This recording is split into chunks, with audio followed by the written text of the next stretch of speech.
Kolkata medical কলেজের students কাউন্সিলের নির্বাচনে মনোনয়নই দিতে পারল না তৃণমূল ছাত্র পরিষদ। অভিযোগ, নির্বাচনের বিষয়ে কোনো তথ্য জানানো হয়নি, সেই কারণে মনোনয়ন জমা দেওয়া যায়নি। দাবি তৃণমূল ছাত্র পরিষদে।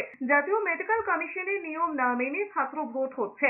মেডিকেল কলেজের অধ্যক্ষ নিয়ম না মেনে এমসিডিএসএ ডিসিএসকে সুবিধা দিচ্ছেন। অভিযোগ, তৃণমূল ছাত্র পরিষদের অধ্যক্ষের পদত্যাগ ও ভোট বাতিলের দাবি তুলেছে তৃণমূল ছাত্র পরিষদ।